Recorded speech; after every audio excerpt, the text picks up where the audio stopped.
वैदिक संस्कृति सिंधु सभ्यता तथा ताम्रपाषाण युग की बस्तियों के पतनोपरांत भारतीय उपमहाद्वीप में विभिन्न संस्कृतियों का उदय हुआ।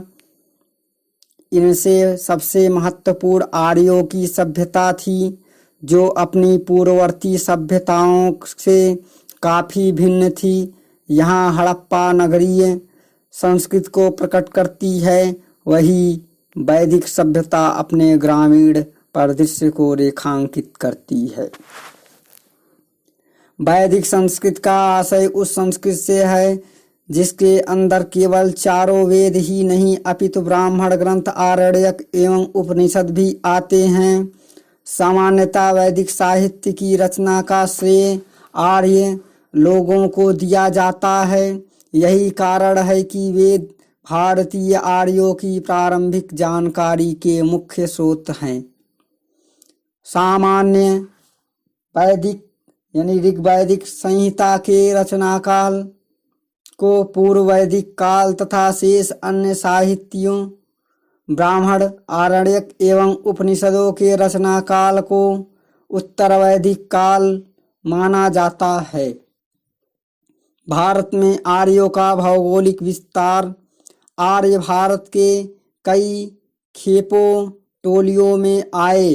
पहली खेप में आने वाले ऋग्वैदिक आर्य थे, जो इस उपमहाद्वीप में 1500 ईसा पूर्व के आसपास दिखाई देते हैं। उन्हें दास, दास्य आदि नामों से स्थानीय कबीलों जनों से युद्ध करना पड़ा, क्योंकि दास जनों का उल्लेख प्राचीन ईरानी ग्रंथ में भी मिलता है। अतः वे पूर्ववर्ती आर्यों की ही एक शाखा थी। ऋग्वेद में दासियों से आर्यों के युद्ध का विवरण मिलता है। पहले आने वाले आर्यों ने दासियों से युद्ध लड़े व बाद में जब आर्य यहाँ आते गए तो उन्हें आपस में ही सर्वोच्चता प्राप्त करने हेतु युद्ध लड़ने पड़े। आर्यों के 5 कबीले या जन थे, जिन्हें पंचजन कहते हैं। भरत जन का उल्लेख सबसे पहले ऋग्वेद में मिलता है। ऋग्वेद में भरत जन के राजा सुदास द्वारा पुरस्पड़ी नदी यानी रावी नदी के तट पर 10 राजाओं के संघ को पराजित करने का उल्लेख है। उस युद्ध में 10 राज्य युद्ध के रूप में विदित किया गया है। इस युद्ध में 5 आर्य अनु, द्रह्यु, यदु, पुरु, तुर्वस तथा 5 अनार्य अकिन, पक्थ, भालानस, शिव एवं विभीषण थे। आर्यों के आदि स्थल के बारे में विभिन्न विद्वानों के मत। आदि स्थल मत सप्त सैंधव क्षेत्र डॉक्टर अविनाश चंद्र एवं डॉक्टर संपूर्णानंद, ब्रह्मर्षि देव, पंडित गंगानाथ झा, मध्य देश डॉक्टर राजवली पांडे, कश्मीर LD कल्ला और देविका प्रदेश DS त्रिदेव, उत्तरी ध्रुव बाल गंगाधर तिलक कहते हैं। हंगरी यूरोप डेब्यून नदी की घाटी प्रोफेसर गाइल, दक्षिणी रूस मेयर पीक व गार्डन चाइल्ड, जर्मनी केनका हर्ट, मध्य Asia Max Muller, Pamir Tibet Dayanand Saraswati कीत पाजिस्टर। ऋग्वैदिक काल सिंधु सभ्यता के विपरीत ऋग्वैदिक सभ्यता मूलतः ग्रामीण थी। इस सभ्यता के संस्थापक आर्य थे, इसलिए इसे आर्य सभ्यता भी कहा जाता है। आर्य मुख्यतः पशुचारण थे एवं कृषि उनका गौड़ पेशा था। आर्यों की आरंभिक इतिहास की जानकारी मुख्य स्रोत ऋग्वेद है। राजनीतिक दशा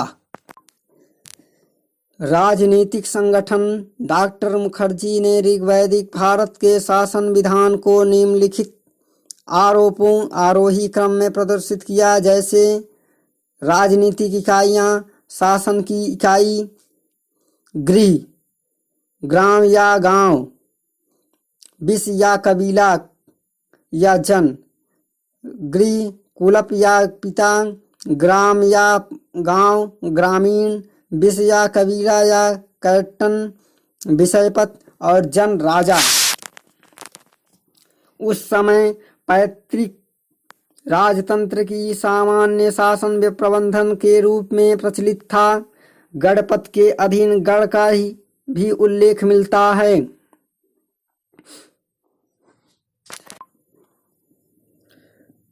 संभवतः ऋग वैदिक युग में उन गणतंत्रों के बीच मौजूद थे जो बौद्ध काल में देखने को मिलते। राजा का स्थान, राजा का पद सामान्यतः पैतृक था, मगर ऐसे भी प्रमाण मिले हैं कि प्रजागण, राजवंश या सामंतों में से किसी भी उपयुक्त व्यक्ति को राजा चुन लेते थे। ऋग्वेद में राजा को गोपजनस्य, प्रजा का रक्षक और पुराभेत्ता, नगर पर विजय पाने वाला कहा गया है। राजा का पद दैवी नहीं समझा जाता था। मंत्री, राजा केंद्रीय शासन अनेक मंत्रियों, सेनापति, पुरोहित तथा ग्रामीणी आदि की सहायता से चलता था।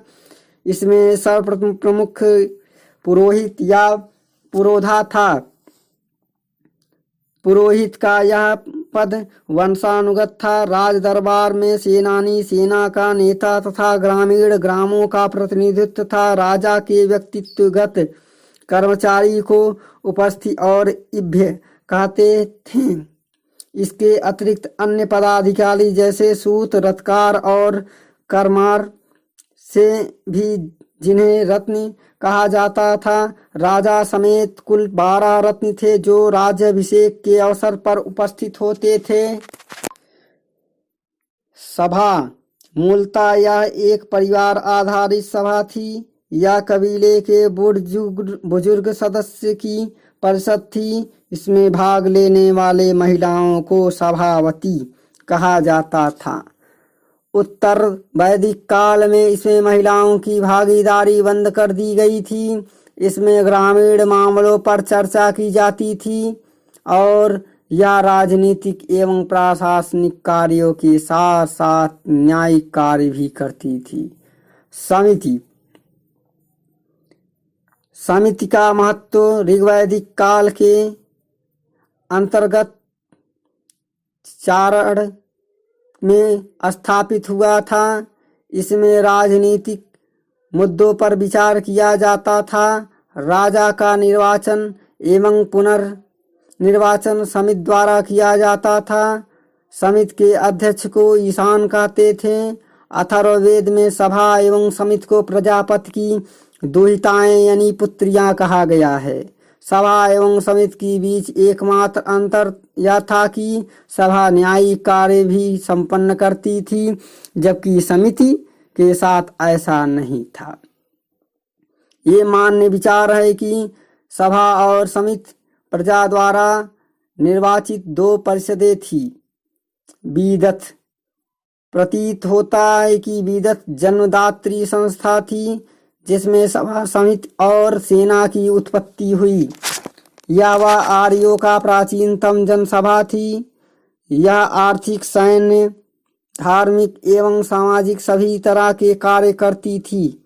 विदथ में ही उपज का वितरण होता है। इसमें महिलाओं भी भाग लेती थी। न्याय, न्याय के अंतर्गत कानून एवं रीति रिवाजों के लिए उपयुक्त शब्द ऋग्वेद में धर्मन है। उग्र तथा जीवित पकड़ना शब्दों को पुलिस कर्मचारी के पदों का नाम समझा जाता था। झगड़ों के निर्णायक को मध्यमसी, मध्य में पड़ने वाला कहा जाता था। गांव के न्यायाधीश को तैत्तिरीय संहिता में ग्राम्यवादिन कहा गया है। उस समय अर्डियन प्रथा यानी गर्म, कुल्हाड़ी, अग्नि, पानी आदि से परीक्षा लेना भी प्रचलित थी। वैदिक कालीन न्यायाधीशों को प्रश्न विनाश कहा जाता है। ध्येय, आकाश को ऋग्वैदिक देवों में सबसे प्राचीन माना जाता है। उत्तर वैदिक काल में पुर और भरत मिलकर कुर तथा तुर्वस और क्रीवी मिलकर के पांचाल कहलाए। कुर और पांचाल मिलकर कुर पांचाल कहलाए। कृषि संबंधी प्रक्रिया का उल्लेख ऋग्वेद के चतुर्थ मंडल में मिलता है। बौधायन के अनुसार वनप्रस्थी 2 प्रकार के होते थे, पचमानक, अपचमानक।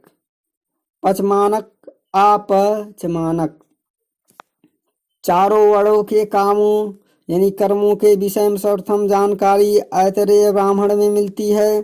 शतपथ ब्राह्मण में एक स्थान पर क्षत्रियों को ब्राह्मणों से श्रेष्ठ कहा गया है। शतपथ एवं काठक संहिता में गोविकर्तन, तक्षण, बढ़ई एवं रत्कार को भी रत्नानियों की श्रेणी में रखा गया है। सर्वाधिक लौह पुंज अंतर्जी खेड़ा में मिलता है। मैत्रायणी संहिता में स्त्री को सूद और मदिरा की श्रेणी में रखा गया है।